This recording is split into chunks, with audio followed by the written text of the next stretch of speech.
For the White Sox, the ninth inning for the last 2 days has been anything but quiet. They've scored 5 runs each day, and last night it was enough to overcome a Seattle 4-3 lead and win 8-4. They were down to their final out when John Cangelosi's single scored Ozzie Guillen to tie the game at 4, and then Carlton Fisk 2-run double to put the Sox ahead to stay. They were RBIs 3 and 4 that night for Fisk. Tonight, it's Game 2 of the 4-game series live from the Kingdome in Seattle. The Sox 32 Sports Network presents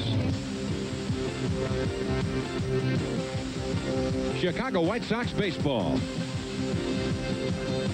Live from the Kingdome in Seattle, Washington, it's the Chicago White Sox and the Seattle Mariners. The starting pitchers tonight for the White Sox, Joel Davis. For the Mariners, Mike Moore. And good evening, everyone, and welcome to the Kingdome. I'm Don Drysdale along with Frank Messer. Happy that you've joined us tonight.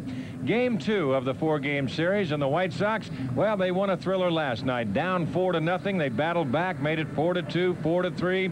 Finally, they tied the ball game and ended up winning, and it looked like a large score if you picked up the paper today, Frank, by a score of 8-4. But they have definitely come back in the 9th inning the last 2 days, and that is a promising thing. Well, it certainly is, and most promising last night, I think, was Kittle breaking out of his slump, getting a base hit to lead off that 9th inning. Cangelosi, a key base hit, and the big guy, Carlton Fisk, as you mentioned, 4 runs batted in on the ball game, including the winners. And Joel Davis will hope that they can give him that kind of hitting support tonight. Well, Joel Davis, in the last couple of starts, he's been struggling a little bit, and hopefully, he can get things straightened away right here at the Kingdome. Well, that's very true. In fact, Joel, his last 3 starts, has pitched a total of 11 innings. Last time out, only 5 innings, 105 pitches, so he's got to pick that up. Well, you've got 2 young right-handers out there that can beat you any night, any day, if they're right. Moore and Davis will give you the starting lineups right after this commercial timeout. This Chicago White Sox game is brought to you in part by Budweiser, Beechwood aged for that distinctively clean, crisp taste that makes Budweiser the king of beers. For all you do, this Bud's for you.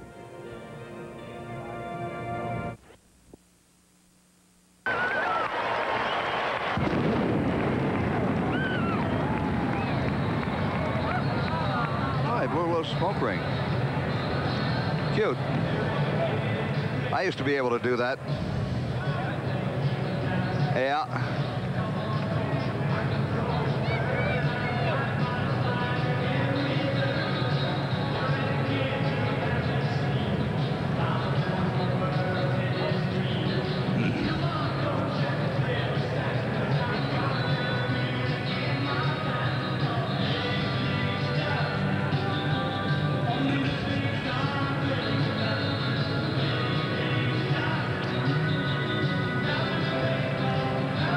Let's check the Sox starting lineup for tonight's ball game.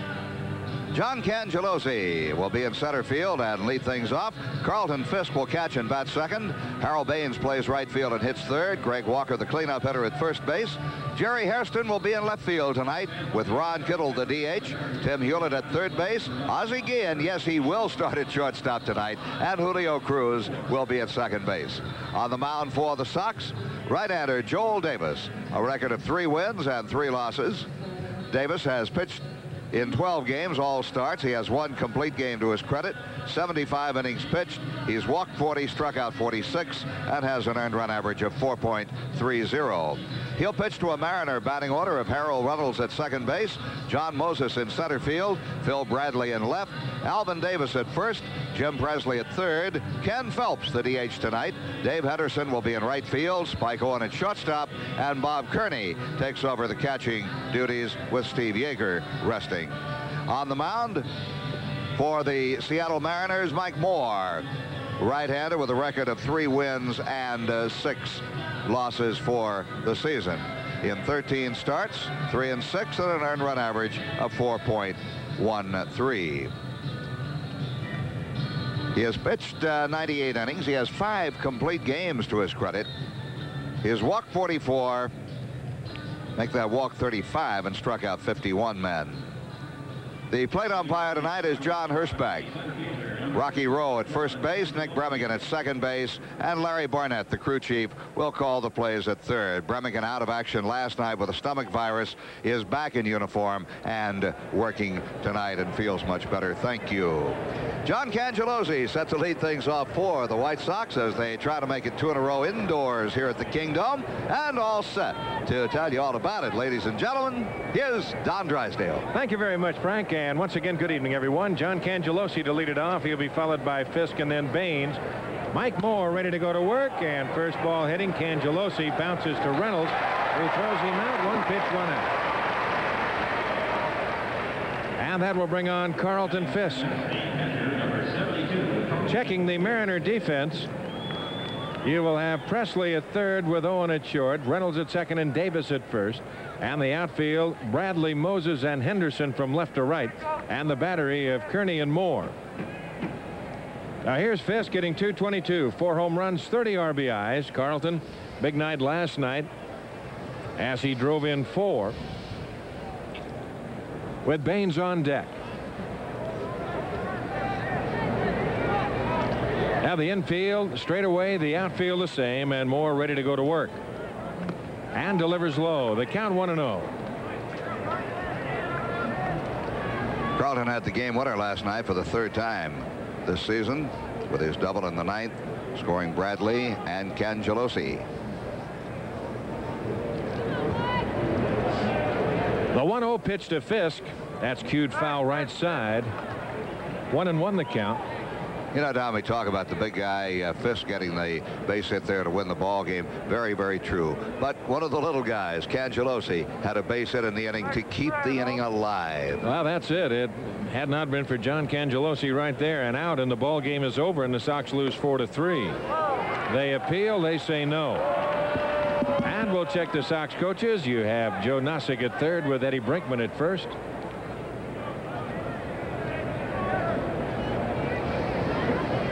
The count 2-1 with 1 out. Fisk has 7 hits and 7 RBIs in his last 3 ball games. That's hit hard and foul deep left side, way back up and in the second deck, bouncing down to the lower deck and all the way back down to Phil Bradley in left field. There's Baines on deck. That looks like Moore came in on Fisk with that last pitch. Carlton turned on it and pulled it well foul. So the count 2-2. Struck him out.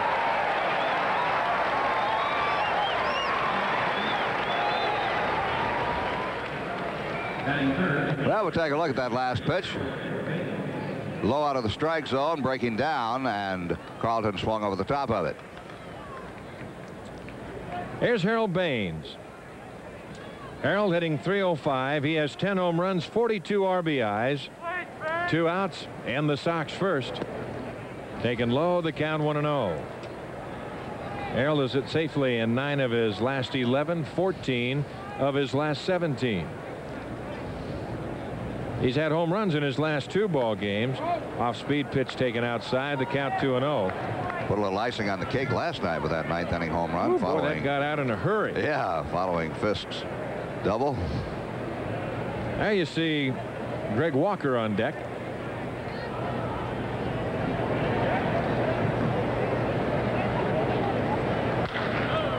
High to left, Bradley coming to the line, lots of room. And the Sox are going 1-2-3 in the first inning. And after the first half inning of play, it's the White Sox nothing and the Mariners coming up.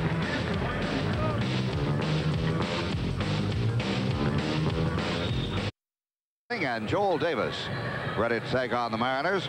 Joel is making his 13th start of the year. He has pitched 1 complete game, 3 wins, 3 losses. He's allowed 76 hits in 75 innings, walked 40, struck out 46.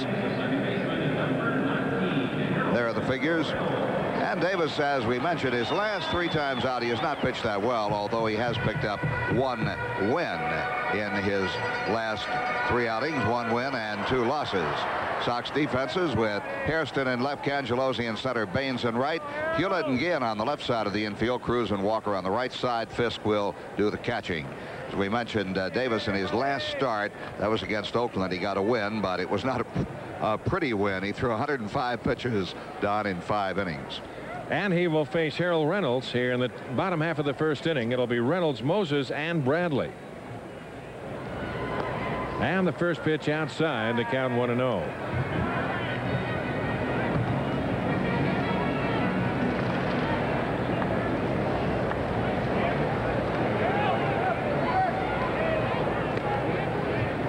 balls and no strikes. Reynolds hitting .250 without a home run. He has 8 RBIs. Hewlett up inside the bag at third. Cangelosi playing well over into left center. And there's a strike in the count, 2-1.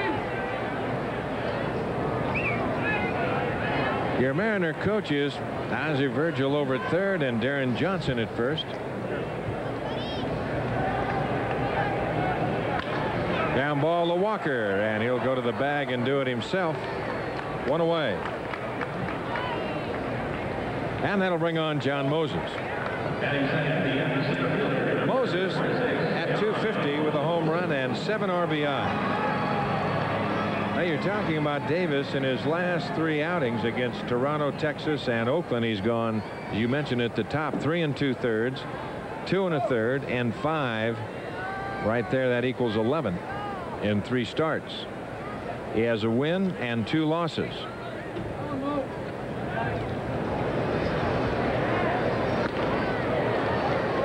Moses can't get that fastball, and the count is 0-1.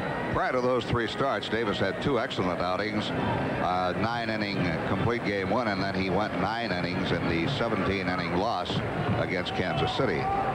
There you see the Mariners are 1-8 on Friday the 13th. And it's 0-2. What is that word for the figure 13? Triskaidekaphobia?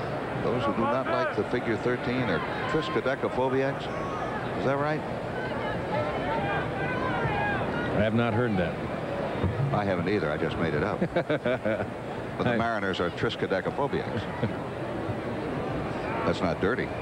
0-2 the count. And that's hit foul. Look out. To the Sox bullpen. Little ball girl down there went to play that off of the carom, off of the wall, and almost got picked off. There's Bradley on deck.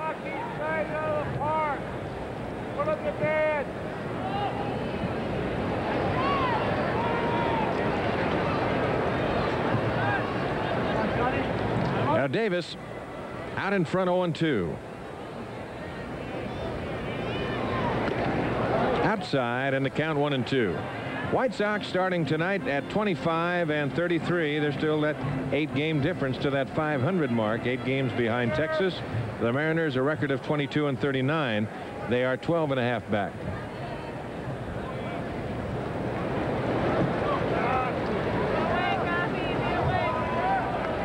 A ball and 2 strikes. Ground ball. Hewlett bobbles. Now picks up, throws low. They get him. There's that carpet hop right there. And Walker stayed with it. Let's check it again on the replay. You'll see Hewlett dribble this ball before he gets a handle on it. Right there. Now the dribble. Pick it up. Hurries his throw. Skips it in to Walker. And a nice pickup by Walker. Another angle on it. He's got it. He doesn't. He's got it again. One hopper to Walker. Close play at first base. Moses out. 2 down. And it will bring on Phil Bradley. Well, there's the kind of throw that Davey Concepcion with Cincinnati started. Bradley down the right side. That is slicing foul. And the count is 0-1. Bradley fighting a little 0-for-8 streak. Hitting .241. He has 2 home runs and 7 RBIs. Tell me more about Davey Concepcion. Well, he started that ball over in the hole, and he'd go over there instead of trying to make that long throw in the air all the way across. Why, he'd skip it across. Even on grass? No, not on ground, the surface.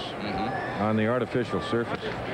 There's a broken bat looper. Walker giving chase, and he'll not be able to catch up, and Ozzie Guillen will go pick up some firewood for this winter. Yeah. Alvin Davis on deck.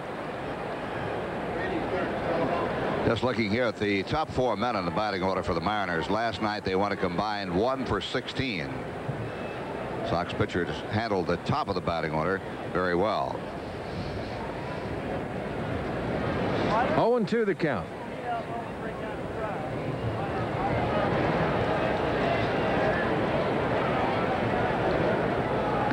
Up high, the count moves to 1-2. 2 outs, no score, and we're in the bottom of the first inning.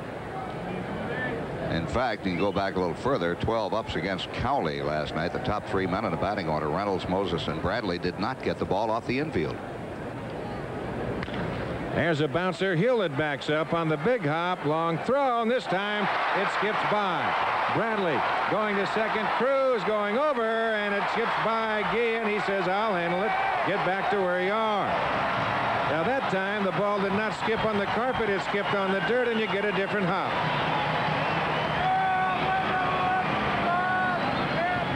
Well, let's check it again on the replay. You'll see Hewlett back off on the ball right there. Over the top throw, and it hits in the dirt and skips by Walker. Look at it from another angle.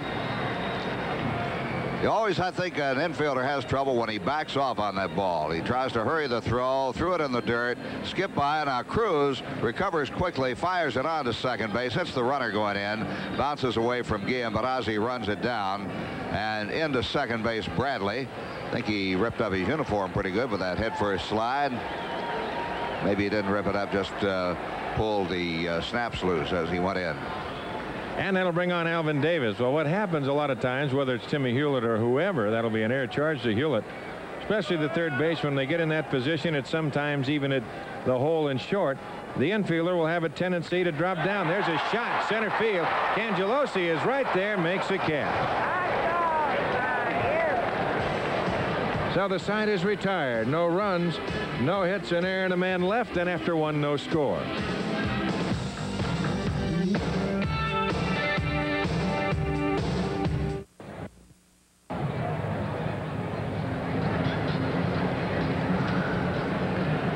Well, let's look at the schedule in the American League. Milwaukee at Boston, Kansas City at California, and Detroit at Toronto. The fog, I guess, is lifted up in Toronto. They can play that ball game. Ended last night when a home run ball disappeared in the fog. Minnesota at Cleveland, New York at Baltimore, and the Texas Rangers are in Oakland. National League, the Cards and the Cubs for a doubleheader. Pittsburgh and New York, and Montreal to Philadelphia. Cincinnati, Atlanta, San Francisco at Houston, and the Dodgers and the San Diego Padres. Right here we have no score as we go to the second, Don. And Walker standing in with the count 1-0. He'll be followed by Hairston and then Kittle. And hit off the fist, but it'll be a foul ball. Just foul. Just outside the line. As Gray comes back to try it again, we'd like to send along a big White Sox welcome to all our affiliates. WYZZ TV in Bloomington. Here it is again. Let's see how close that ball is, just by inches. Now, you've got a good eye there, Mr. Drysdale. I thought that ball was right on the chalk line. Mr. Drysdale called it right away, foul ball, and no argument from anybody.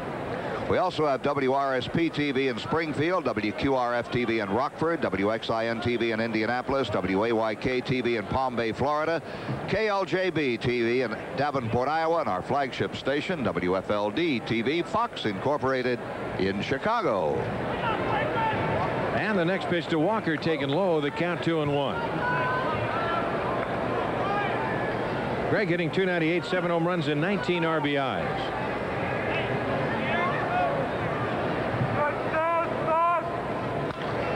Foul left side and out of play. And the count is 2-2. Cute little camera shot out there if we could get it. The sun is shining into the Kingdom. Just out to the behind second base over toward right center field. You ever seen the sun shining in the Kingdom? Yeah, that door out in deep left Oh, you center. ruined it all now. Well, no, it can't be. Now it left, so it had to come from some other place. Come over down the left field line. There's a looper down that left field line, foul, and Presley won't be able to catch up to it. But it is something to sit in here and look out through those doors out there. There's one in deep left center field, and there it comes again through down the left side. There's the door open, and the sun is back. There's a little sunspot. You know, you could get the sun in your eyes inside the Kingdom. Might help. The weather has just been beautiful. There's a bouncer hit to Davis. He underhands to Moore. One away. I was out here in Seattle. I don't remember what year it was. It was in the current regime, the Seattle Mariner regime, although I was out here also with the Seattle Pilots in '69 when they were here. But I came in here and they had an all-time record 3 days of heat. I think it was 97, 98 degrees 3 days in a row, and they said that broke all records. But today and yesterday, you could not ask for nicer weather, could you? Oh, it was beautiful. Just lovely. Here's Jerry Hairston hitting .229, 2 home runs and 9 RBIs. Takes low and the count 1-0.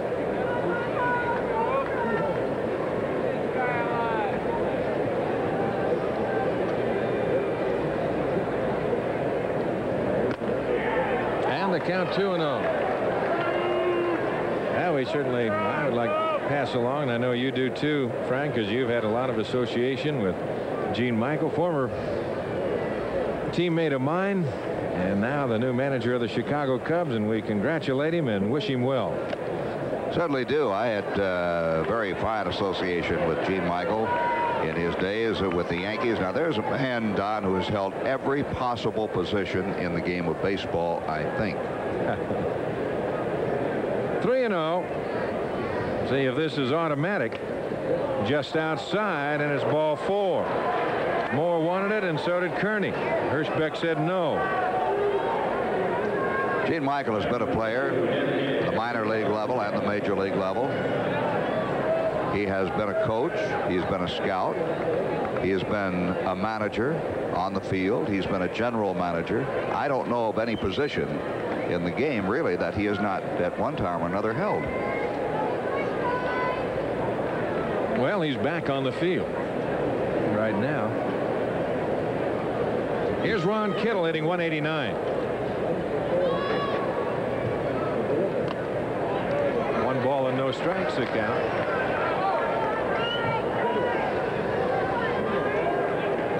On deck, Timmy Hewlett, as Harold Reynolds comes in to talk to Moore, and he might just want to double check on the signs that they're using. When Kittle got a base hit, you look at Hewlett on deck. When Kittle led off the 9th inning with a base hit that led to the game-tying run last night, it was only his 2nd hit in his last 28 at-bats, but it was at a very opportune time.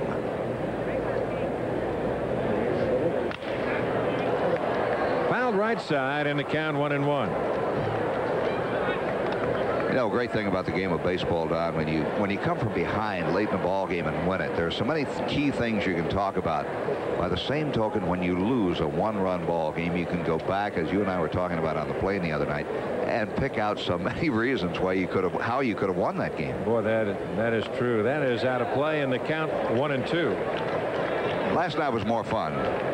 Well, when the Sox show you their record this year, when they've been trailing after 7 innings, their record is 5-24, and when they're trailing after 8 innings, they're 3-27. So that'll show you right there they have not come back hardly at all. Bouncer foul, and the count remains at 1 ball and 2 strikes.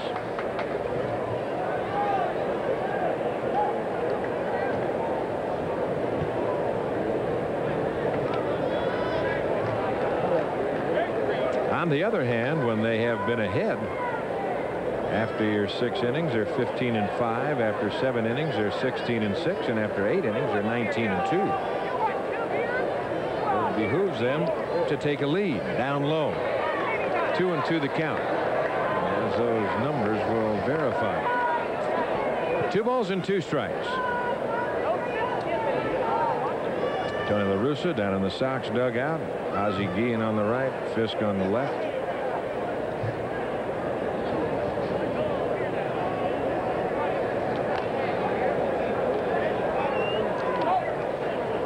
Two and 2 the count, 1 out, no score, top of the 2nd.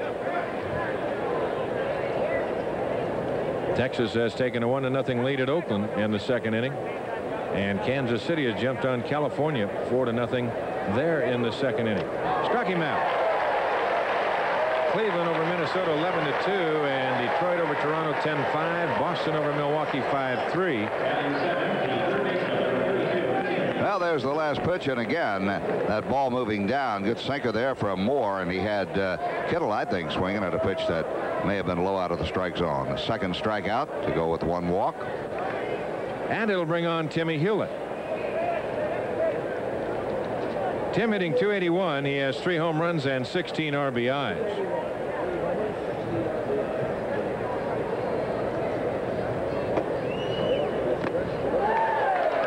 0-1 the count. You know what's amazing when you look at Mike Moore, a record of 3-6 in those 5 complete games. And evidently they could have been some tough losses. Yeah. ERA of 4.13, making his 14th start of the year.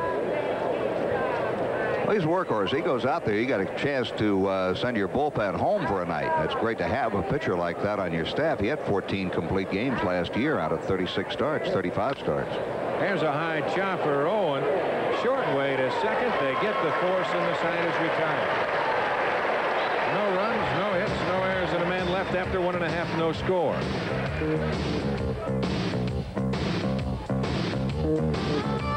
Now to attend a White Sox game with a group of your friends. Sox baseball is always more fun when it's enjoyed with a group. Call the Sox Group Sales Office during regular business hours, 924-1000, for information on group discounts, private parties, and fundraisers. That number again, 924-1000, and they'll see that your group gets the best seats in the ballpark. And Jim Presley will lead it off. He'll be followed by Phelps and then Henderson. Presley, coming into tonight's game, a 7-game hitting streak.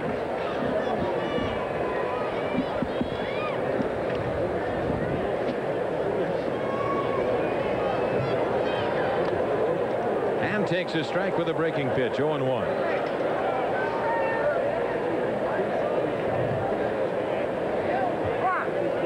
Now, you were talking about, and I was talking about, Mike Moore, and you mentioned how he's the kind of guy that you could send your bullpen home for that evening. He'll go out there and go 9 for you. Talking to Dick Williams today. Prior to the game, you could leave today or tonight off. They could go home for the month of the year after last night's performance. I'll tell you, that was something, wasn't it? He was livid. High, way back. Hairston to the wall. This ball is gone.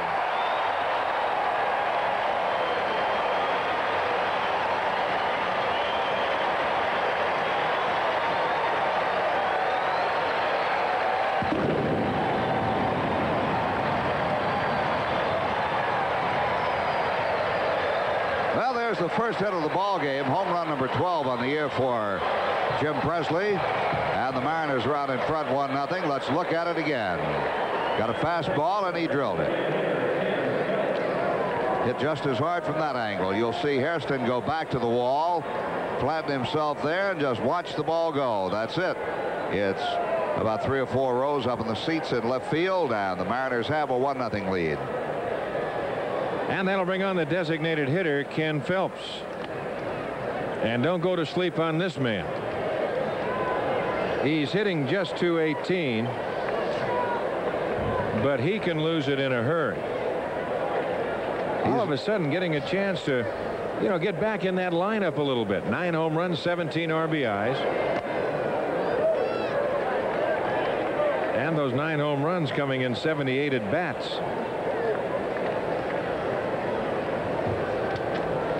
That tells you something right there about his power, doesn't it? I have sat here and watched him put on some of the doggonedest exhibitions in batting practice. That's low, and it's 3-0 with Dave Henderson on deck.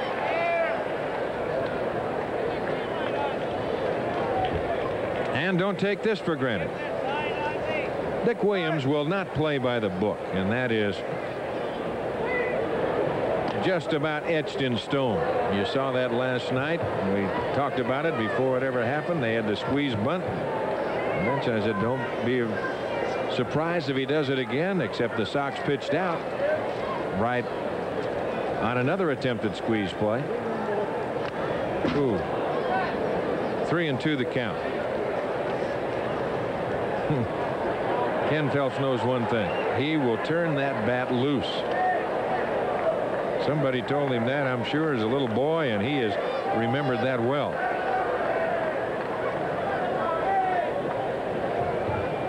of course, as we said last night, you don't have to hit them a long way here at the Dome. 316 down each line.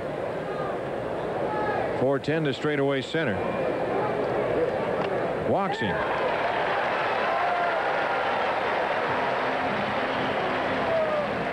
And that'll bring on Dave Henderson.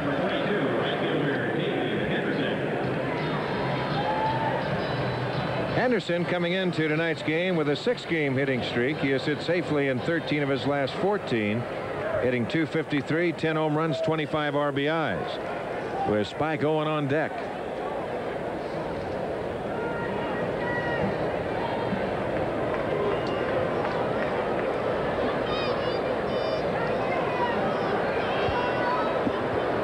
Now Phelps at first. Anderson pops it foul. That is coming over by the Sox dugout, and it'll be back in the seats. They got to follow those balls over there, though, Don, because the speakers hang here, and if a ball hits one of those speakers, deflects back, falls down, it's playable. It's catchable.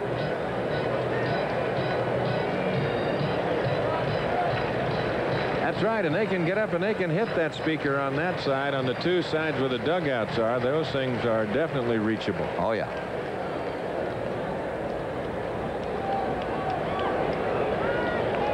Owen won the count.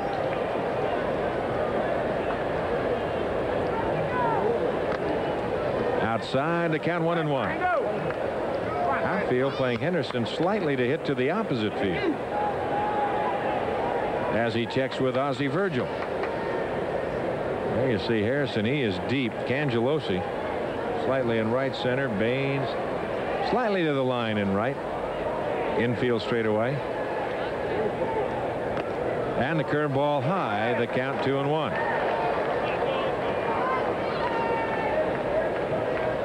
Henderson's two-base hit in last night's ball game was to the right side of center field.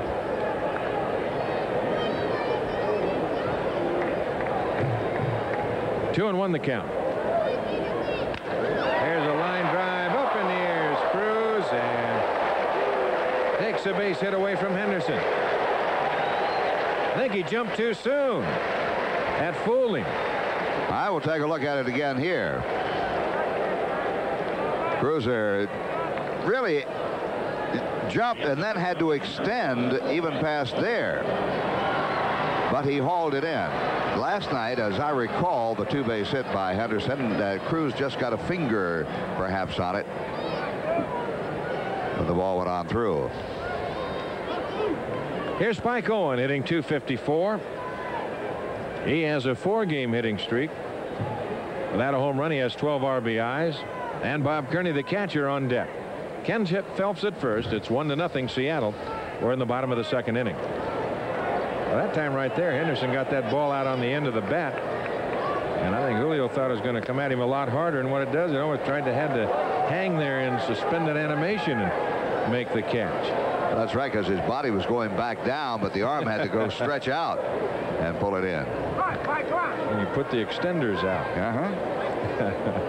Amazing how those arms can grow sometimes. 3-4 inches. Especially when they shorten up when you're reaching for a check. There it is. 1 ball and 1 strike. Pockets get deep. Short arms, deep pockets, huh? Yeah. 1 ball, 1 strike.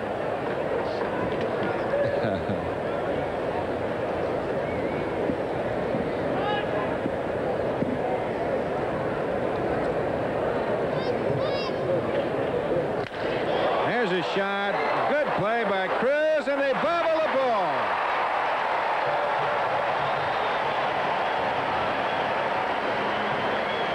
Well, we'll see how they score it. Everybody's looking up at the scoreboard to see how they're going to score it. See whose fault it is. There's a hard shot. Great play right there by Cruz.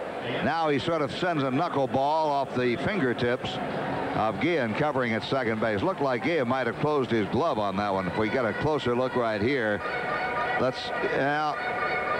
Cruz sort of shot put it to him, trying to get the play there after making a really fantastic stop.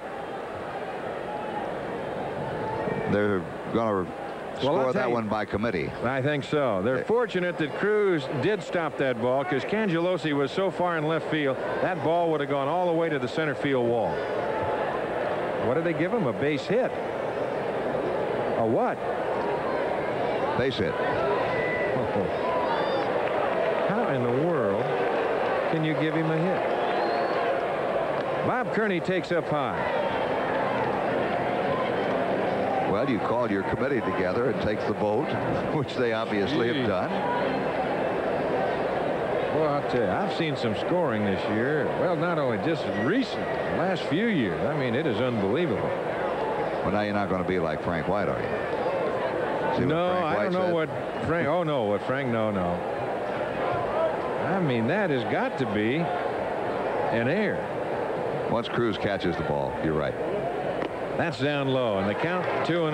Let's look at that again. Now, Phelps, all he's got to do is toss it to Gee, and that's where it is. Ozzie just didn't catch it. It was going to be a little tough play for Ozzie, because he was coming hard at the bag. Somewhere along the line, that has to be an error on one of the two. But they say, what the heck. Give him a base hit. And as Dave Duncan goes out to the mound, he wants to talk with Fisk and Davis. Well, maybe they couldn't figure out which one to give the error to, and just said, well, let's make it a base hit, and that takes care of everything. Well, that's all right. That's all right. Now everybody's happy, except for the pitcher. And Dave Duncan. Davis he's had some problems lately. He's had some all of a sudden control of Joel Davis from what we saw at the start of the year till the last few starts has gone south on him. Trying to find it. Like we mentioned, his last start, 5 innings, 5 runs, 8 hits, 4 walks, 4 strikeouts, and 105 pitches in those 5 innings. Now he was 3-2, 3-2, 3-2. A lot. And right here, he's 2-0 to Kearney with Phelps at second and Owen at first.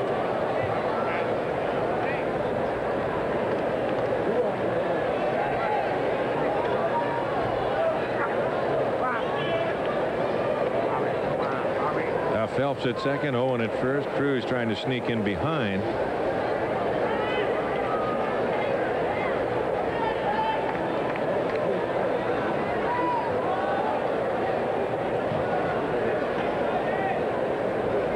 That's outside on a breaking pitch, and it's 3-0.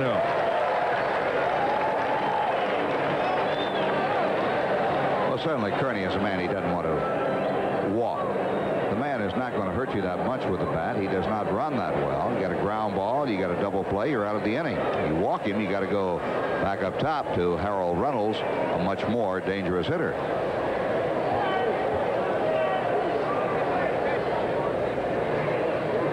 And he does walk him.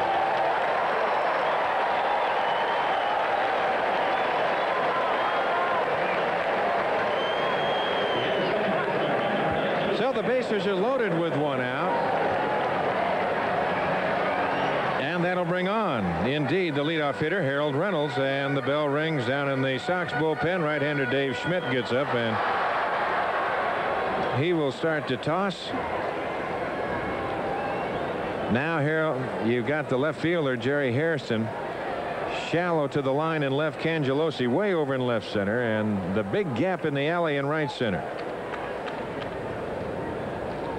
I'll tell you something, if he pulls this ball, it's going to look like the Boston Marathon. Everybody's going to be running. It'll be the relay team. And he's not a bad anchor man. He has 15 stolen bases on the year. And he takes a strike, and the count is 0-1. They put the collar on Reynolds last night. He did not get the ball out of the infield. He was 0 for 4 with a strikeout in there. And tonight he has bounced already to Walker, who has come in even with the bag. Hewlett, he is even with the bag at third. There's a high fly ball hit into shallow left center. Tagging is Phelps. Cangelosi with the catch, and the throw will be cut off.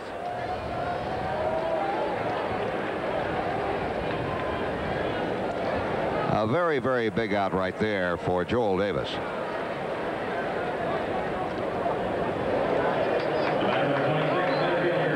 I don't know what the byplay vocally is between Cangelosi and Baines. Saw Jalozzi with his hand up to his ear, asking Baines say it again, and then the big grin. Now here's John Moses. You see his first career home run was against the White Sox in 1985. This year, John has one more. He had one in 85, the first one against the White Sox. He's had one here in 86 with 7 RBIs to go with the 250 mark. Bounced to Hewlett his first time at bat. Now the bases remain loaded, and it's still 1-0 Seattle. There's a line drive, base hit center field. That's going to score one, and now they might hold the runner. Nope, they're going to come across as they get him at home plate.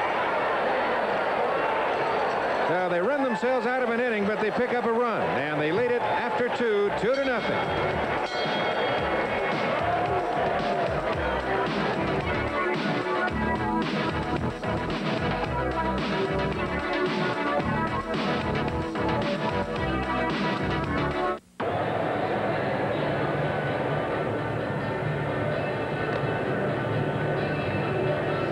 Well, on Sunday, July 6th, the Sox take on the New York Yankees, and the first 15,000 kids 14 and under who attend the game, they'll receive a free replica White Sox jersey, compliments of Coca-Cola. For tickets, call 559-1212. Use your charge card or stop by the ballpark. After 2-0 Seattle. Along with Frank Messer, I'm Don Drysdale. Happy you've joined us tonight. It's the second game of this 4-game series. 2 more to go. And right here, we go to the third. And to call it for you, here's Frank. Okay, Don, thank you very much. And here we go with Ozzie Guillen, batting .233, a homer and 16 RBIs. Guillen appeared last night as a pinch runner in the ball game. In the air center field, Moses makes the play. Boy, that ball started to take off. Moses had him played shallow, but he ran it down. Now that's as high as John Moses could jump. That ball really started to take off on him. He got a good jump and then timed everything perfectly after that. So Guillen retired. Had an excellent play by Moses. And it'll bring on Julio Cruz. Cruiser went 0 for 4 last night. He's batting .227. No home runs, 8 RBIs. Back to the upper deck. I think that takes more out of a hitter. When they hit a line shot like that at somebody and they make a great catch on it, they take that back to the bench, and boy, they'll grind and grit and everything on that for a while. Just like a pitcher makes a good pitch and someone hits a shot somewhere. Yeah. Or the umpire misses it. Well, then everybody's mad. A ball and a strike. 1 out. Mike Moore, 3 and 6 coming in. Left center field. That ball is well hit. Moses on the run again. He will not get it. It's off the wall. Nice carom play into second base and save. Cruiser with a double. I'll tell you, the way the ball came off that wall to Moses, I thought they were going to have a close play at second. Well, they did have a pretty close play at second base as that ball was hit well over Bradley's head. Now watch the carom. Moses right there. If he doesn't have to wind up to throw it, it is going to be close. And Cruz just didn't get there. He couldn't lollygag around after that play was right in front of him and he saw the replay. He had to hustle. Very strong, very accurate throw by Moses. That is the first base hit of the ball game for the Sox, who trail 2-0. And here's John Cangellosi, grounded out to Reynolds at second base, his first time at bat.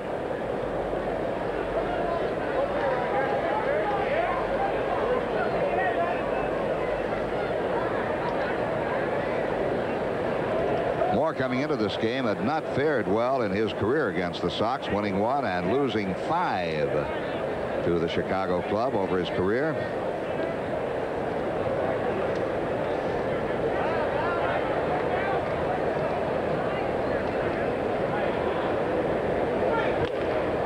Ball 1.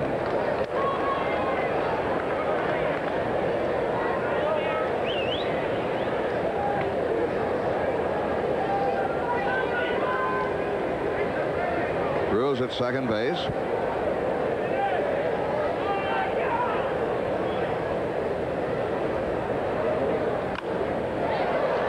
Cruz has now hit safely in 8 of the last 10 Sox games as a starter. And Carlton Fisk waiting on deck with the count of a ball and a strike on Cangelosi.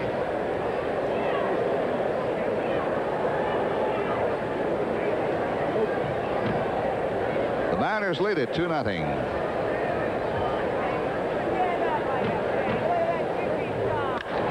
In the air, right center field. That ball is pretty well hit, but the right fielder is going to get there. Henderson makes the catch. Cruz will tag and safe at third base. And I'll tell you, that is a close play at third. I'll tell you another thing is that man in right field has got a rocket on him. And Cruz had to hustle all the way. If Presley goes down to his knee, as accurate as that throw was, he is gone. The high fastball. Now Henderson getting back over and getting in position, and he can turn it loose. I'll tell you that. Cruz is going as hard as he can go. There you see, if that ball just was a shade to the left, boy, that is going to be even closer. He has got probably one of the strongest accurates arm in the league. Put him right there. He and Barfield, Evans. All right, Fisk waves at a breaking ball. Carlton struck out in the first inning. Cruz at third, 2 down. And Moore is working from the stretch and set position rather than the windup.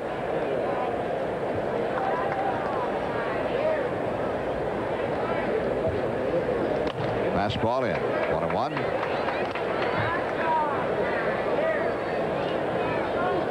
I believe I understood Jimmy Anjo to say we're going to update all the scores when we come back for the bottom half of the third inning. So you can see who won and who lost and what's going on elsewhere. Foul back right below us for a count of a ball and 2 strikes on Carlton Fisk. Harold Baines is waiting on deck. You know, Don, we're talking about the great weather out here. I was talking to a cab driver last night going back to the hotel, and he was bemoaning the fact that there are no tourists here in Seattle. I mentioned what nice weather it was. Everybody is up in Vancouver, I guess, for the expo. That's exposition. Right. Whatever. Ball and 2 strikes to Pudge. Ground ball slowly at right side. Deflects a little bit off the dirt of the mound, but played by Reynolds. No runs, a wasted double by Cruz, who is left in the middle of the third. 2-0 Mariners.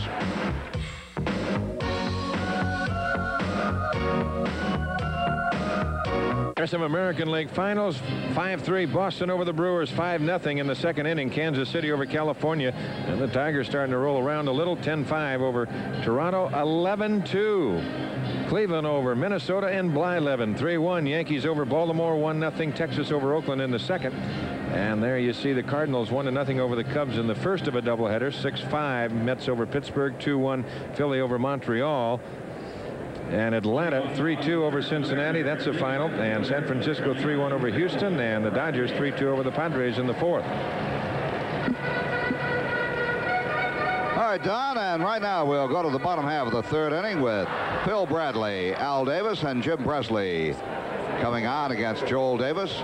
The Mariners are leading 2-0. A Presley home run, a walk to Phelps, who scored on a base hit by John Moses. Breaking ball has him swinging. Bradley reached on an error by Hewlett on a throw from third base in the first inning.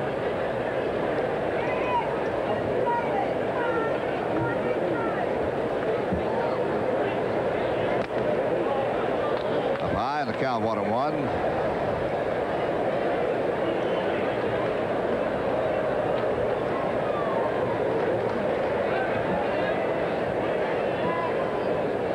Mariners 2 runs, 3 hits. The Sox no runs, 1 hit. Right side. Cruz throws him out easily, and there's 1 away. The Mariners might or might not have had more runs in the bottom half of the second inning. Ozzie Virgil, the third base coach, waved Spike Owen on home from second base. He was tagged out easily on Cangelosi's throw to Fisk. Alvin Davis lined to center field his first trip.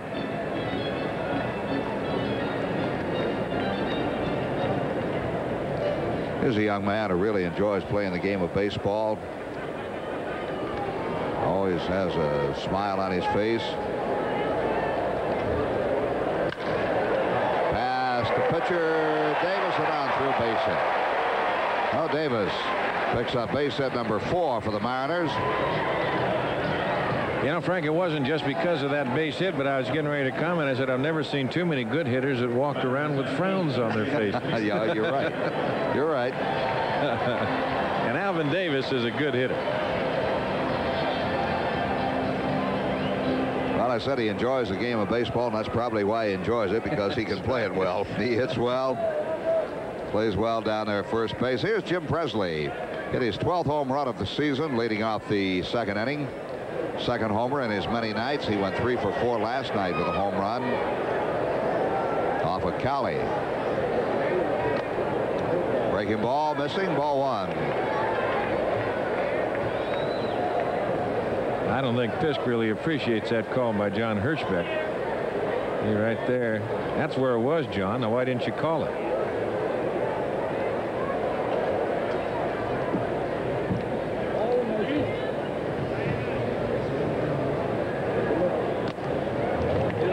To no strikes. That second game, Frank, in Chicago this afternoon, it was 3-2. The Cubs had 2 good ball games. 1-0 first game Cardinals, 3-2 second game Cubs. I don't know whether Michael was there to manage today or not. I think Vuk was there today. So he split the day into well-played games. Foul ball, and the count will be 2-1. Just watching from the center field camera shot, I have not noticed John Hirschbeck do this all the time, but he is on the move at the last minute. And I'll show you what I mean. He will move down as Davis starts his delivery. I don't remember John doing that.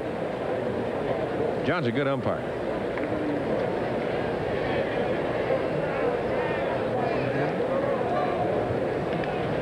You get a variance in the American League umpire say. Now, some will just work from that position, even from an inside protector. Now, watch the last minute when he moves. And the pitch fouled away. That little move right there where he ducks down. Yeah. Some will get down a little bit quicker. And you just saw a hanging curveball that Mr. Presley fouled back.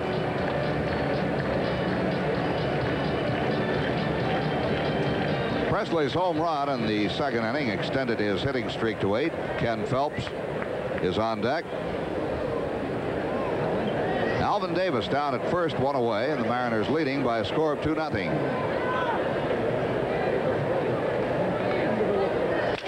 Right back to Davis, may get 2.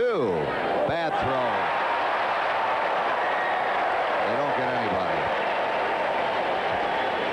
Davis throwing the ball away. Fielder's choice error. Well, you can see Cruz pointing to Guillen all the way. Now, this is something a pitcher has to know right away. He's pointing to Guillen, and now he throws it behind Ozzie. But number one, you've got to know who's covering on the double play if that ball is hit back to you. Or you're in deep stew, and that's exactly what happened. What happened to Don? Pitcher forget to find out, or what? Well, I don't know what happened right there, but you could see that Joel was totally confused on what to do, and Cruz was pointing at Guillen. Your natural reflex and reaction on a play like that would be to go to the second baseman with a right-hand hitter up there. Unless they switch, and you've got to know who's coming. Before every pitch, you're supposed to turn around and look back there, and they will tell you, hey, a ball hit back to you, I'm covering. And that's it. So there should never be anything happen like that. You should always know who's covering. Second Sox error of the game. And instead of having the side retired, or at least 1 out, there's, or at least 2 outs, there's only 1 out, and runners at first and second. Phelps walked and scored in the second inning. He is quite unhappy at his role here in Seattle right now. platooning as the DH, or alternating, not really platooning even. 2 balls and no strikes. On deck hitter is Dave Henderson. You know, that's kind of interesting because over the last few years, when the White Sox have come in here, we have hardly seen Ken Phelps. And like I say, all we've seen is put him on some of the most awesome displays in batting practice. We just haven't seen him. That is ball 3.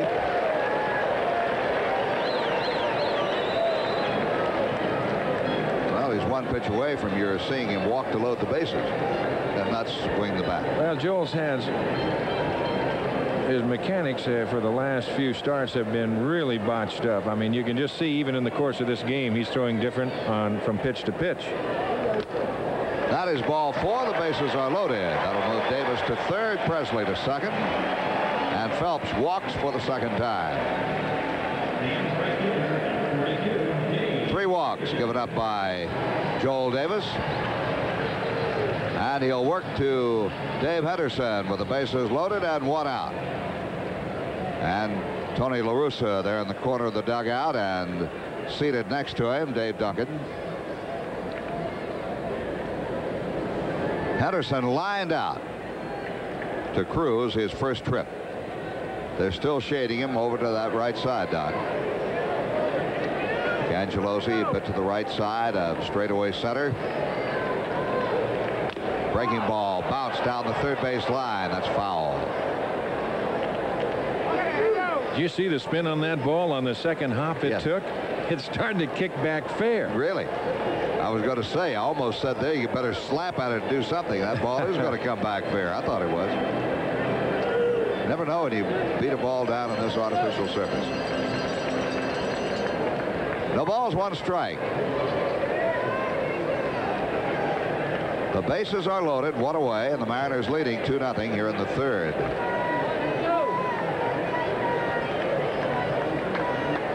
Bullpen is quiet. Strike. Got the outside part of the plate.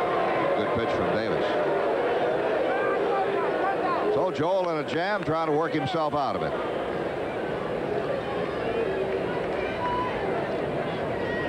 Bases loaded. Davis, Presley, and Phelps.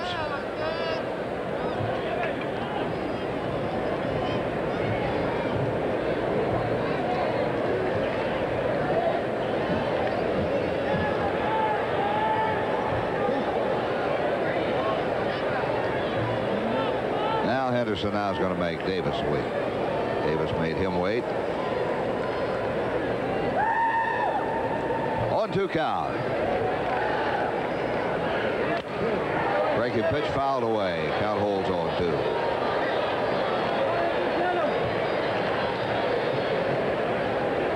Henderson's been a pretty hot hitter of late as you look to the on-deck circle and spike on. 6 games in a row, 13 out of 14, batting .357, 20 hits in his last 56 at-bats. In the air, left center field. That's going to clean the bases. That will bring everybody home as the ball goes to the wall. 3 runs are going to score. Cangelosi's throw back holds Henderson at third base. A triple, 3 runs across, and the Mariners lead 5-0.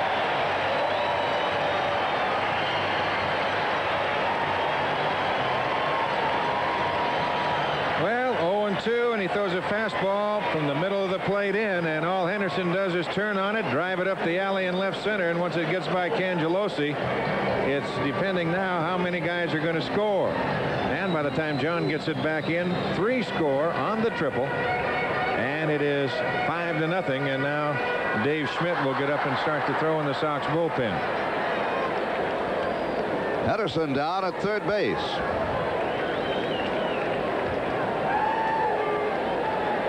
That is his second triple of the year, giving him 28 runs batted in. And Schmidt in the bullpen. And Hewlett at the mound. Al Hewlett, I'm sure, looked into the dugout, and they got word to go in and talk to him a little bit, taking up as much time. And John Hirschbeck says, let's go.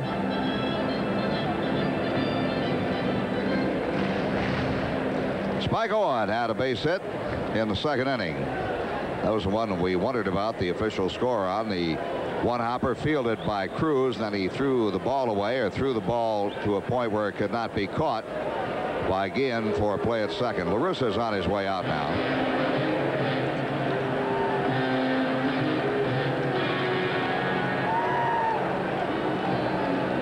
You saw a moment ago Hewlett buying quite a bit of time at the mound. Let's see if he bought enough time to get Schmidt ready, or if La Russa wants to make that change.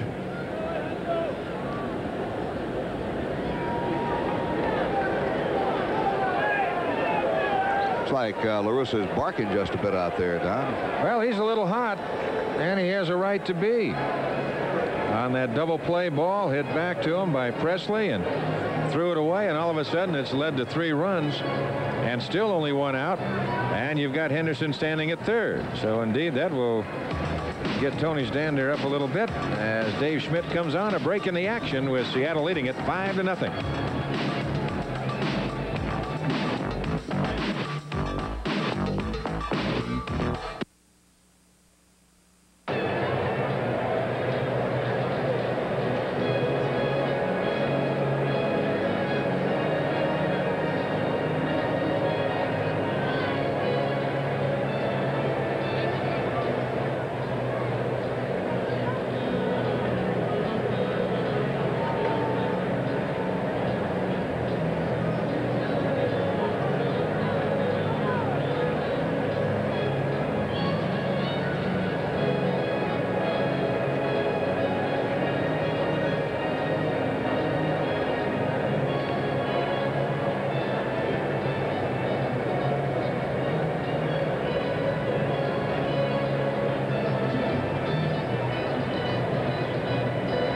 Well, we have a pitching change as Dave Schmidt comes on. Dave with a record of 0-2 and a 4.70 ERA. Schmidt making his 19th appearance of the year. And David has a pair of saves. He's worked in 38 2/3 innings, allowed 45 hits, 22 runs, 20 earned. He's given up 4 home runs. He's walked 11 and struck out 27. So Dave Schmidt has to come on and restore some order right here in the Mariner third, as they have scored 2 in the second, 3 so far here in the third, and lead it 5-0. We'll just get a note here. Davis threw 53 pitches, Don. So Dave Schmidt will be working to Spike Owen. With a runner at third, Henderson, and still only 1 out. And you look back on this inning, Bradley grounded out, then Al Davis singled, then the ground ball, one hopper right back to Joel Davis, and his bad throw to second base for an error. Could have been a double play, could have been out of the inning. But as it is, 3 runs were across, and the Mariners are still very much alive. Dave Schmidt pitched 3 nights ago against California, 1 2/3 innings. Gave up 2 runs, 4 hits, struck out a couple of guys. Dave Henderson at third base. That was not one of Schmidt's better outings, but prior to that he had a super outing, retiring the last 10 men in a row and saving a win for Joel Davis. That was the 8-5 ball game against Oakland. Schmidt pitched the last 4 innings, allowed 1 hit, walked nobody, and struck out 6. Ball 1 to Spike Owen. Infield in with 1 out, runner at third. Mariners on top, 5-zip. 2 balls and no strikes.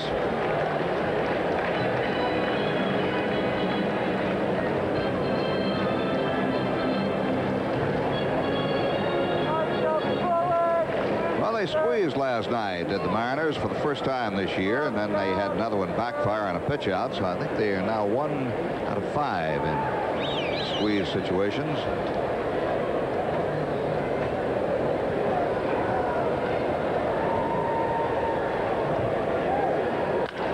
Bouncer right side. That'll hold the runner at third, and Cruz will go to first base. 2 down.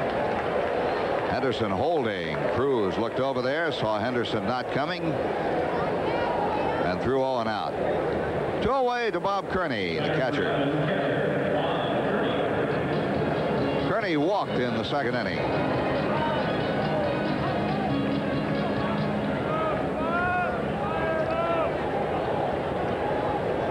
Now with 2 outs, the infield can back off, and they really back off deep. Kearney does not run that well. Both Cruz and Guillen back in the outfield.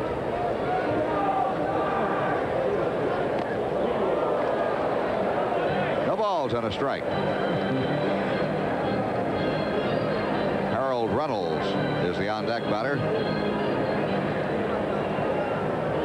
Kearney was standing over there trying to get as close behind home plate as he could to watch Dave Schmidt pitch to Spike Owen. He threw him the first 2 palm balls that were balls, and then threw him a fastball that he bounced out on. Threw Kearney the palm ball. He was way out in front. There's another one. And nice play by Guillen. If he can throw him out, the run will score, and he's safe at first. Base hit for Kearney, a run batted in, his 7th of the year. And the Mariners now lead 6-0. Well, he came back with another one, and he just found the right spot. It was a good pitch by Dave Schmidt, but when you find those kind of holes, look at the throw. There's that artificial surface throw by Ozzie. Kearney had to hustle hard all the way down the line. That he can close the book on Joel Davis tonight. 2 1/3 innings, 6 runs, 5 hits, 3 walks, and no strikeouts.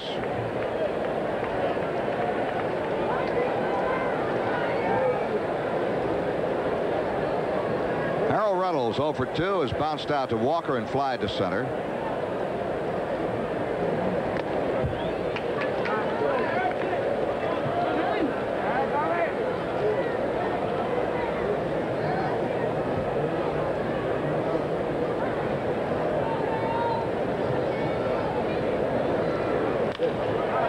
Caught by Hewlett.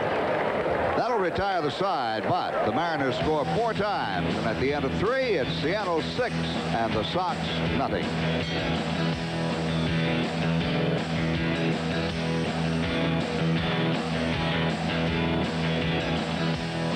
Trail 6-0.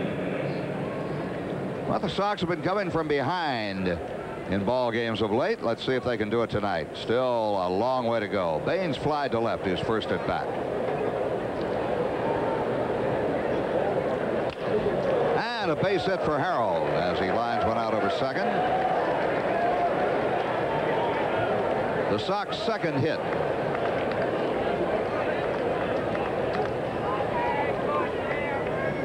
Harold checks in with Eddie Brinkman, the first base coach.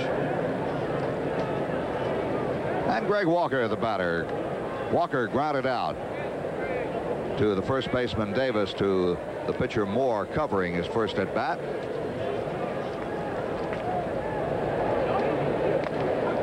Strike 1.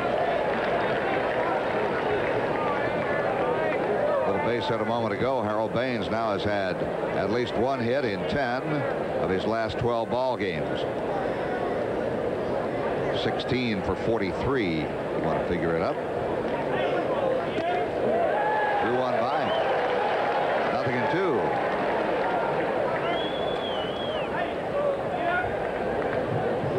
Mike Moore in his 14th start of the year. He has pitched 5 complete games coming in. Nobody in the league has started more than 14 games this year. Caught by the second baseman. I'll tell you that Reynolds has been finding the baseball the last couple of nights, Don. Or the baseball has been finding him. That they've had that atom ball going. He gets the ball in on Walker. Didn't hit it hard, but he hit it right at the second baseman. Of course, Baines wasn't that far off the bag at first and able to get back. He starts. He says, "Whoops, I saw you there last night a couple of times." Yeah.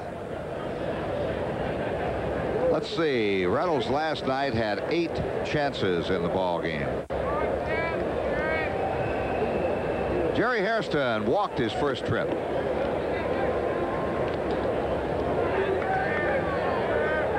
So far tonight, Reynolds has had 4 chances. 2 assists, 2 putouts.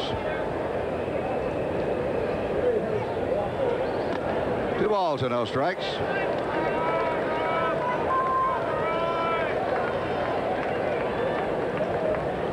Ron Kittle waiting in the on-deck circle.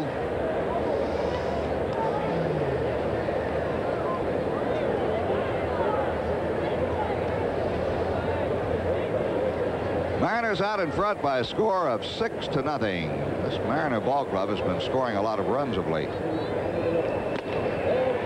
3 balls and no strikes.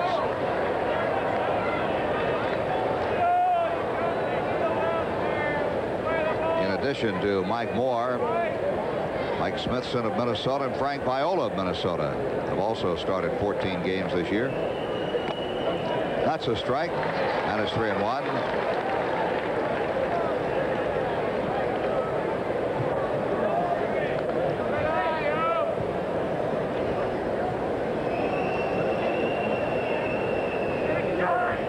Ball 4.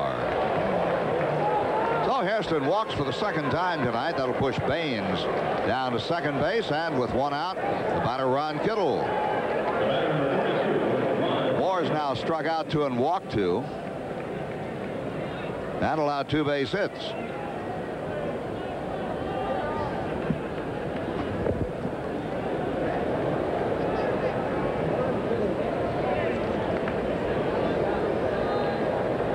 Kittle struck out in the second inning.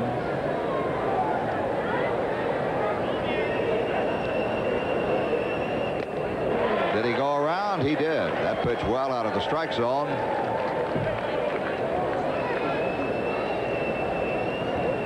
No balls and 1 strike.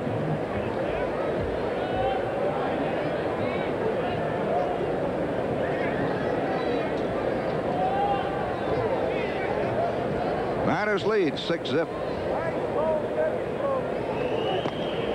Inside 1-1.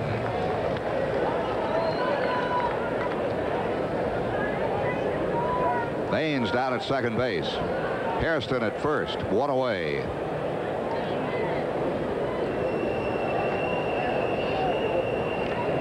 Nice play by Kearney, digging it out of the dirt. And plate umpire John Hirschbeck will check the baseball, take it out of play. 2 balls and a strike on Kittle.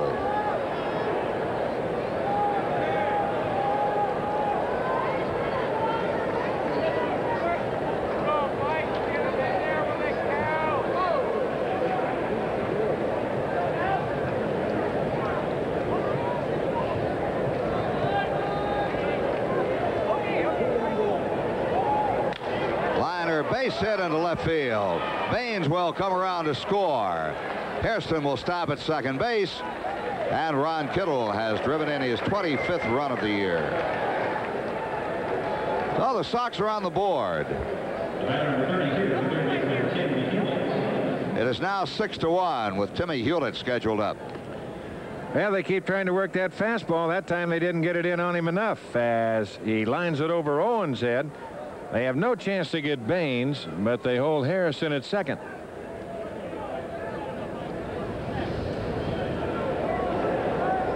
And now Timmy Hewlett.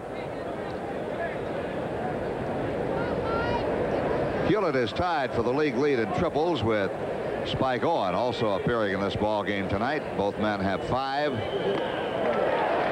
Hard slider from Moore.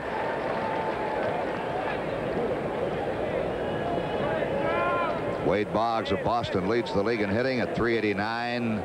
Kirby Puckett of Minnesota has the most hits in the league going into tonight's action, 93 base hits, and third in the league in hitting at 359 behind Boggs and Yount. Oh, what a pitch that was. Hewlett didn't think that was a strike. He caught the outside corner. 0-2 count.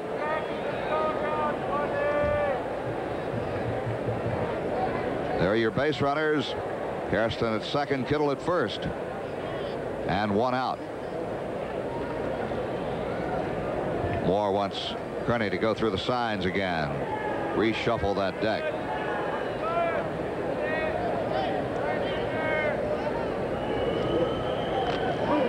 Fouled off.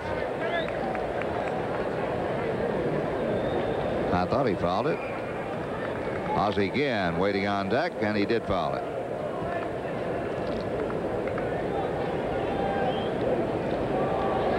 Wally Joyner of California leads the league in home runs with 18. followed by Joe Canseco of Oakland and Jesse Barfield of Toronto, each of whom has 16. Canseco leads in RBIs with 57. Mattingly at the Yankees second with 52. Joyner has 47. 0-2 count. Struck him out. The third strikeout for Moore. We got some folks from Streator, Illinois here at the Kingdome tonight. And here's that last pitch. Sinking down and away from Hewlett. That's been the strikeout pitch for Moore tonight. Ozzie Guillen steps in, lined out to the center fielder. John Moses made an excellent play on the ball. Look at him going for that pitch.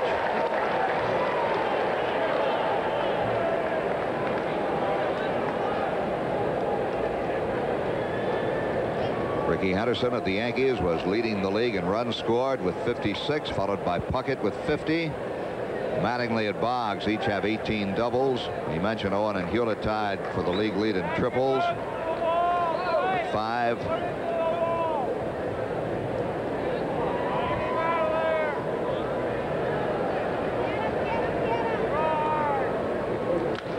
Hard shot, fair ball, fair ball. That's a base hit, and that'll get 1 run in.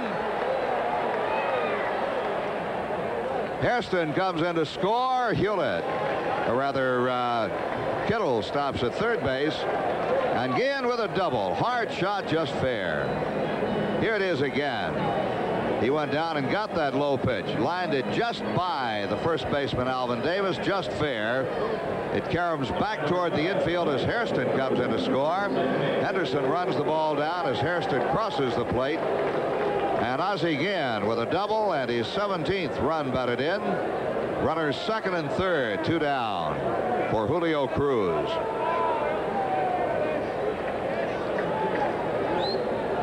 Mariners now lead 6-2. The 6th 2-base hit of the year for Guillen. So Kittle at third, Guillen at second, and Cruz, the big man right now. If he can get a base hit, you're right back in the ball game.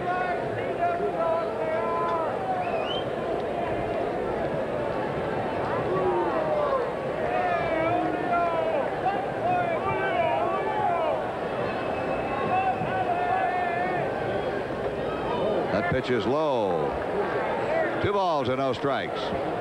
Cruiser doubled to left center field in the third. Got the first hit of the game. John Cangelosi would be up next. There's Kanji. There are 2 outs.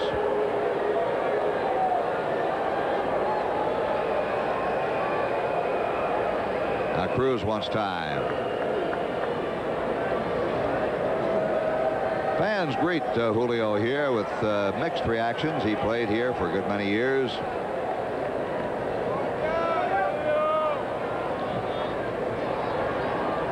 Six, parts of 2 others.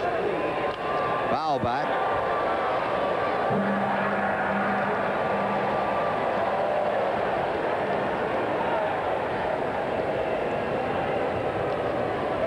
Well, new ball comes into play.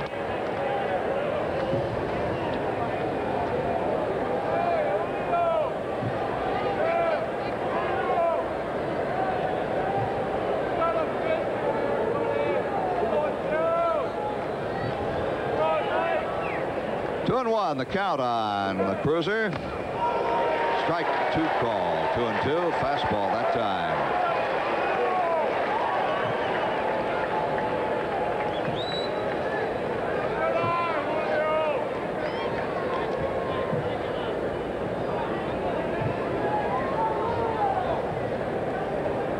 Big pitch right here for the right-hander Moore.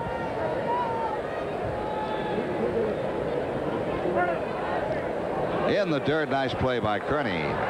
Full count, 3-2. Julio Cruz, originally signed by the California Angels. We look now at Mike Moore.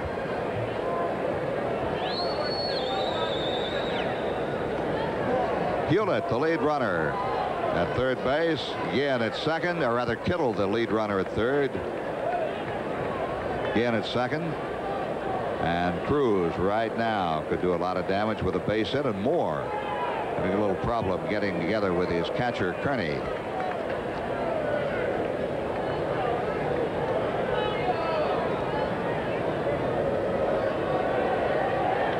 Now we're set. Walked in. The bases are loaded. The third walk given up, and that'll bring the pitching coach Phil Regan out to the mound. 3 walks and 3 strikeouts given up by Moore.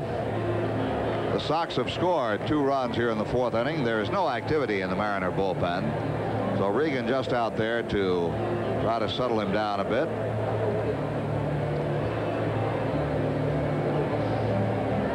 Tony La Russa watching intently from the Sox dugout.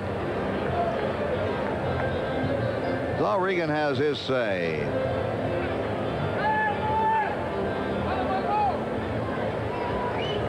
And John Cangelosi will become the man of the hour, hopefully, as he steps in with the bases loaded and 2 outs.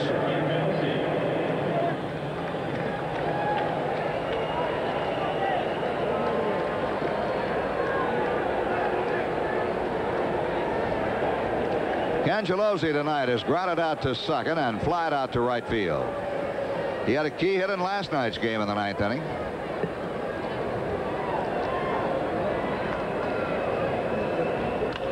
And back over second base, base hit. 1 run will cross the plate. 2 runs will be in, and the Sox are right back in the ball game. A clutch hit by Cangelosi. Driving home, Kittle and Guillen. Cruz stopping at second base, and cause for celebration in the Sox dugout. Well, he just looks fastball, got it right up over the plate, and drilled it right back up the middle. Not a bad pitch to look at when you have a guy like Cruz walk in front of you. You know that he's struggling a little bit. There it is again. So a big hit by John Cangelosi. That'll get the Mariner bullpen up. Fisk becomes the 9th batter of the inning. Runners first and second. 2 outs. A 6-4 ball game now. Mariners lead. And he takes the fastball on the inside part of the plate for a strike.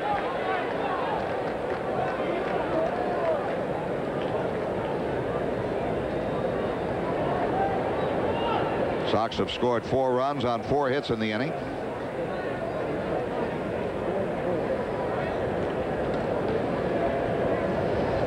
Tying runs are on base. Fouled off, strike 2.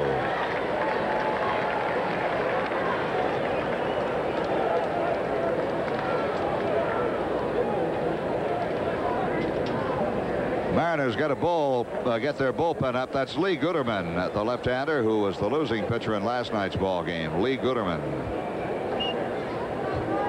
But I'm sure Williams will go as long with Moore as he possibly feels like he can.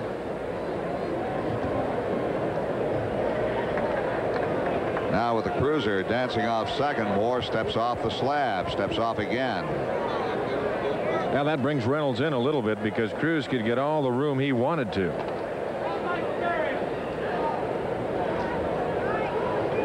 The outfield is spread out for Fisk. And it's a ball. 1-2. They play the center fielder Moses straight up. Bradley, the left fielder, straight up and deep, and the right fielder Henderson is deep and a bit toward the gap in right center.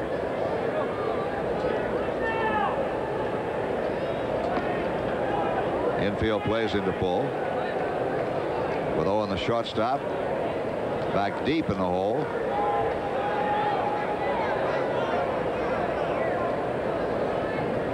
Moore seems a bit uncertain of himself. 2 on, 2 gone. Now he has a sign. almost hit him. 2-2 the count.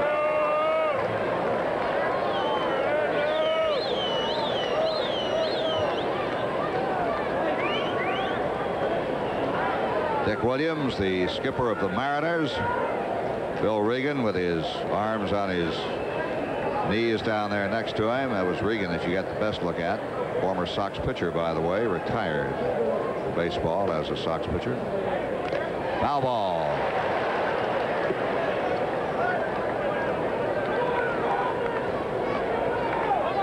And now Kearney will go out to his pitcher.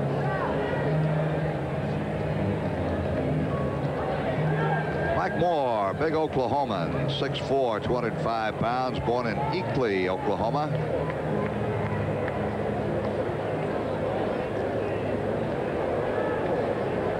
Mike Moore, the first player picked in the free agent draft of 1981. First player in the nation.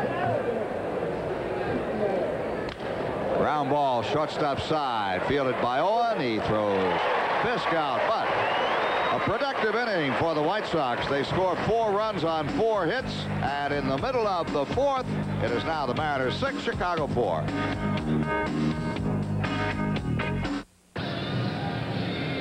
Well, the White Sox jump back into it 6-4, and a reminder that most baseball fans have probably dreamed of playing with stars like Minoso, Pierce, or Skowron. And your dreams can become reality at the 2nd annual White Sox Rodman and Renshaw Fantasy Camp and Investment Seminar. That will be next February 1 to 8, and you can attend a week-long baseball fantasy camp in Sarasota, Florida, plus receive up-to-date investment information from the experts at Rodman and Renshaw. So for more information, call 924-1000.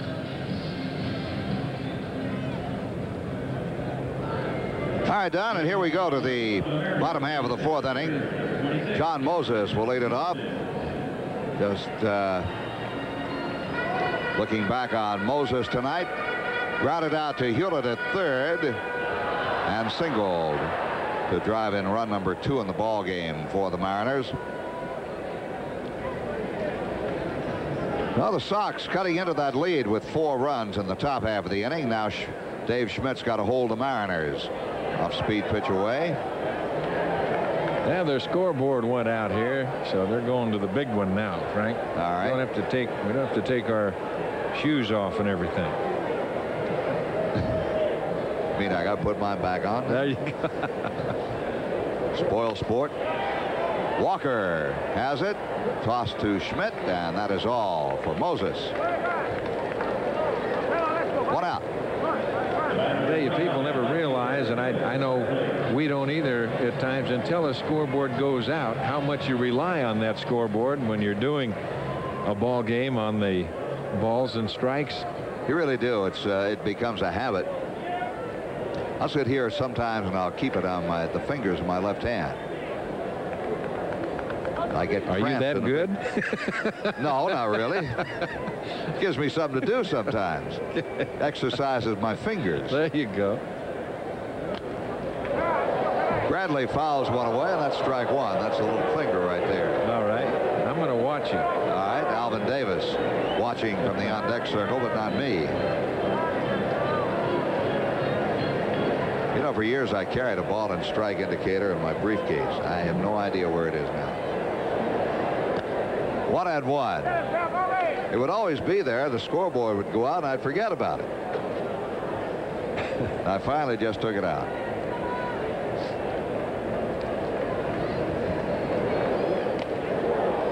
Now the first finger for that strike, thumb and first finger. See there? Gotcha. And the little finger for a ball. Looks like I'm ready to go bowling, doesn't it?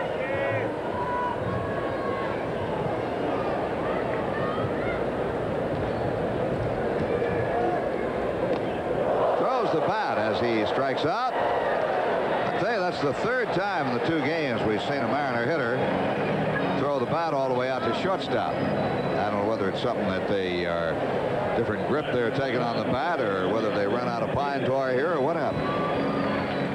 Well, they get that barrel of the bat, that big end going, and they just can't hold up, and the best thing they do is just turn it loose. 2 down, and Al Davis, the batter. Davis started the 4-run third inning with a 1-out single to center field. He's walked 4 times, 5th in the American League. I imagine a lot of those are intentional or semi-intentional. Ball 1. 2 down and nobody on. Mariners lead by a score of 6-4. Schmidt relieved Davis in the third inning. Out of play, and the count is 1-1. Davis went 2 1/3 innings, 6 runs, 5 hits, 3 walks, and no strikeouts.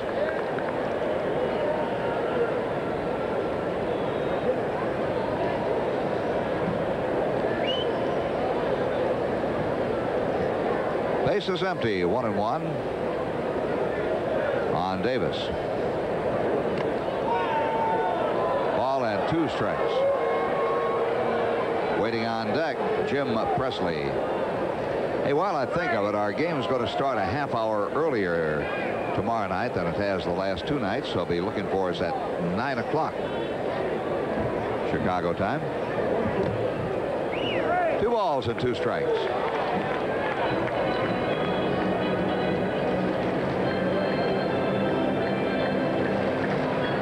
Guillen and Cruz are both playing in the outfield against Al Davis. They are both way, way back. 2-2 pitch. Full count.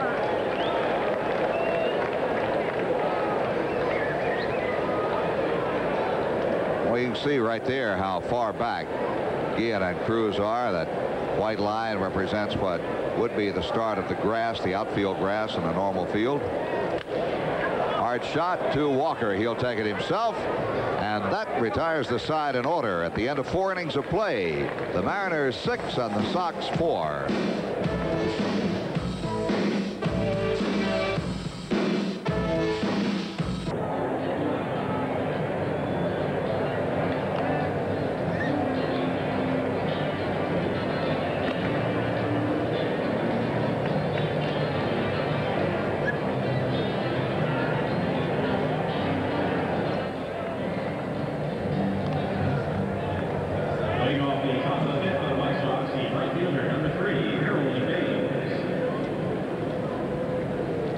Every Monday night, Sox home game in 1986 is a Sox half-price night. All box reserved and general admission tickets are half price.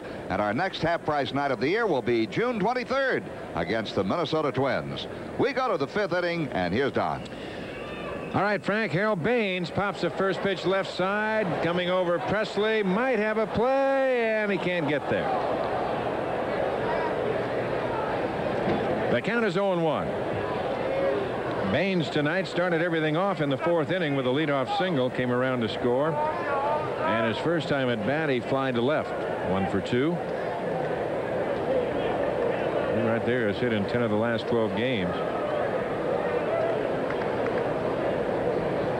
Baines involved in the controversial play in last night's ball game. Was he inside or outside the baseline? Going down to first when the pitcher threw the ball away. Baines asked me at breakfast this morning. He said, was I outside the baseline? I said, yep, you were.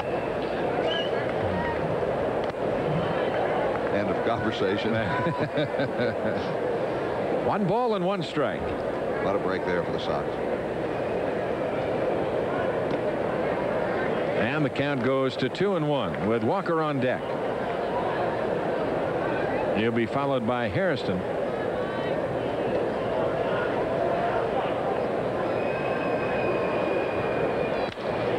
The alley, left center. Bradley moving in a hurry. He can't get it. It'll go to the wall. Baines on his way to second base, and he'll make it with a double.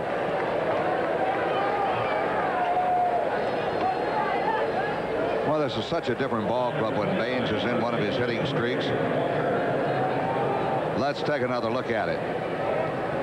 Pitch away from him, and he goes with the pitch very well up the gap in left center field. You'll see Bradley giving chase, just cannot catch up with it. Ball bounces high off the wall, and Harold Baines into second base with a double. Now we'll get some action. A right-hander and a left-hander get up to throw. Guterman will be the left-hander. Walker fouls it left side, and the count is 0-1. I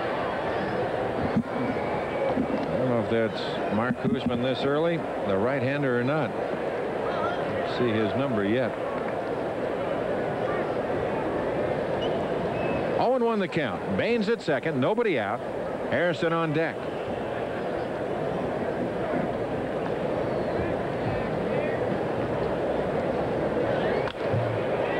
As Walker gets the job done, Davis goes to the bag. He does it himself, and Baines goes to third. And here's Jerry Harrison. He has walked twice with Ron Kittle on deck. Right-hander down there is Hoosman. Lee Gooderman and Mark Hoosman. Gooderman, the left-hander. We saw both of them last night. We saw the whole bullpen. We saw everyone last night. 5 of them.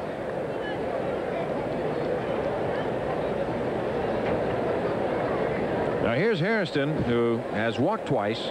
Baines at third. 1 out. What Dick Williams say he's going to have his eyes checked? He said, "I can't believe what I'm seeing." We're talking about somebody's glasses the other day. That was prior to the game. There's a base hit over the head of Owen, and Harrison aboard. Baines will score at 6-5 Seattle.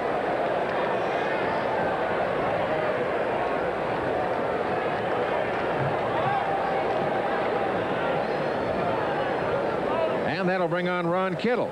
It is again. Line shot right over the leaping Owen out into left center field. So the Sox now trail by a run as Baines crosses the plate. They're basic baseball. Baines opens with a double. Walker moves him over to third base. Base hit gets him in. Inning still alive. And Ron Kittle, the hitter. He's 1 for 2, singled and scored his last time at bat. Now Harrison at first. It's a 6-5 Seattle lead. Yeah, Dick was talking about, or listening to the conversation about how somebody was getting their glasses checked. There's the breaking pitch for the strike, and 0-1 the count. He said, "I had to do the same thing." He said, I wasn't believing what I was seeing. I think that's a great line.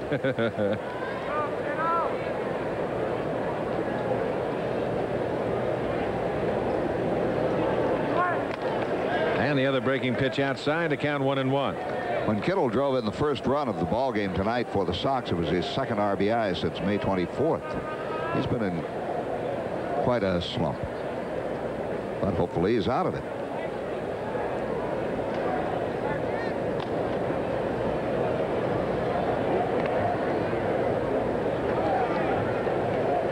One ball, 1 strike, 1 out, 1 on, and 1 run in here in the top of the 5th inning.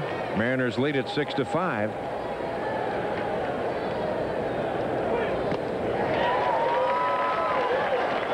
And the count 1-2.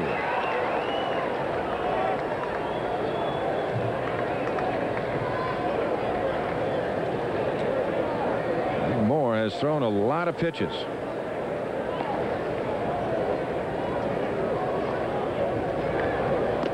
Down low, 2-2 the count. Timmy Hewlett on deck.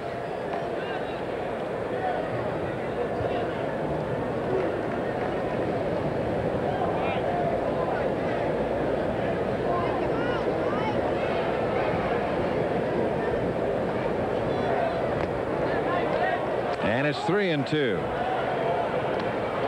And you can just about stick a fork in Mr. Moore. Could be his last hitter.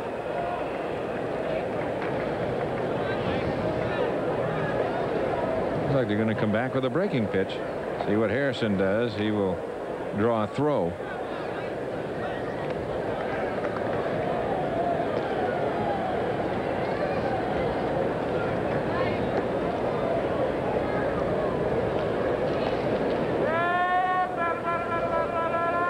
Harrison does not go, and the fly ball down the left field line. In the corner, this ball is gone.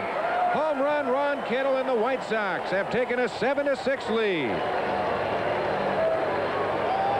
Well, as I said, hopefully the slump is over. That is Kittle's first home run since April 30th. And And that puts the Sox out in front, and Busch Beer will donate $250 to Shy Sox kids to fight cancer in children on that home run for Ron Kittle. Here it is again. That pitch stayed up there. It was a breaking pitch. It stayed up. Supposed to have been down, and Kittle puts it down in the seats in left field. That for Ron Kittle, his 7th home run, giving him 3 RBIs tonight. And Timmy Hewlett takes his strike, and the count 0-1. And giving the Sox a 7-6 lead, by the way. Yes, sir.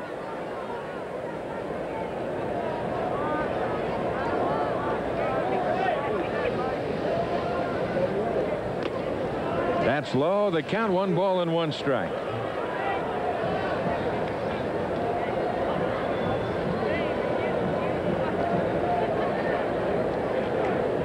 Moore staying just strictly with the fastball and the breaking pitch, and really doesn't have an off-speed pitch like a change of any kind. Boy, if you are not pinpoint, you can get yourself in a lot of trouble. And that's where he has been tonight. That's out of play, and the count 2-2. And I'll tell you, it's taken Kittle a long time to get a start on his second 100 home runs. He hit number 100 on April 30th. That's his 101st. But what an opportune time.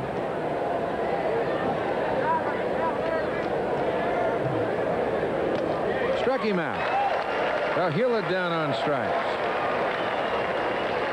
Strikeout number 3, and that will bring on Ozzie Guillen. Make that 4 strikeouts. Here it is, pitch down and in on Hewlett, moving down and in. So 3 walks and 4 strikeouts now by Mike Moore.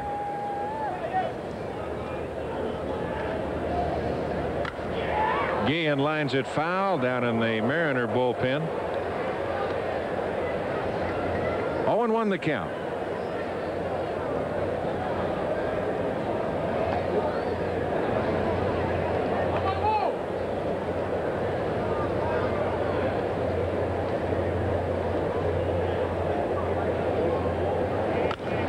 Bouncer foul, first base side, and the count moves to 0-2.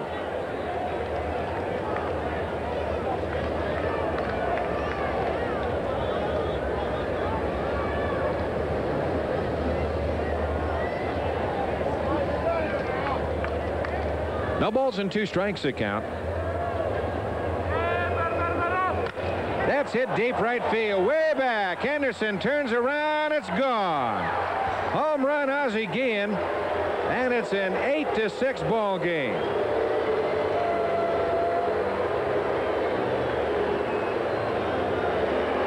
Well, that'll be Ozzie's second home run of the year, and Busch Beer donated another $250 to the Shy Sox kids to help fight cancer in children on Ozzie Guillen's home run. And we'll take another look at it.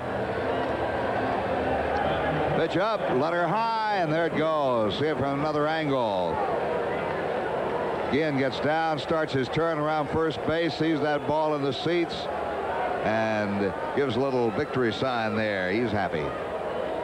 Here's Julio Cruz as he takes inside.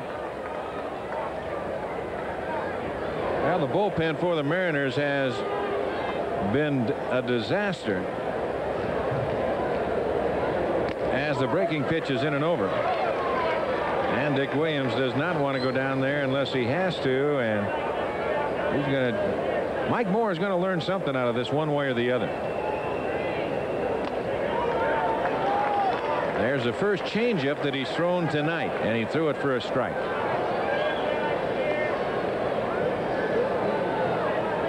Want the fastball inside. Missing low, the count 2-2.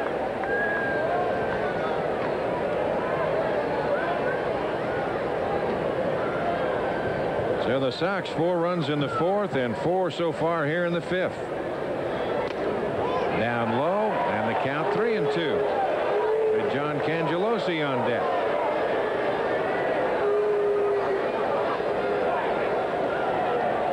If you're Mike Moore, you got to say, I don't care if they hit the ball out of the ballpark anymore. I got to throw a strike and get out of this inning. They got to hit it at somebody, and he can't throw a strike.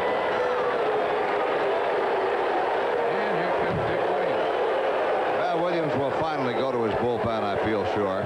Well, he's going to now. He's going to go the left-hander. And that'll be Lee Guterman. And I think he was just hoping that the big guy could finish the inning and go 5 also, because if the ball club could come back and score any runs in the bottom of the 5th inning and hold it, why, he had a chance to pick up a win. So he will leave. Guterman comes on. We have a break in the action, and the White Sox lead it 8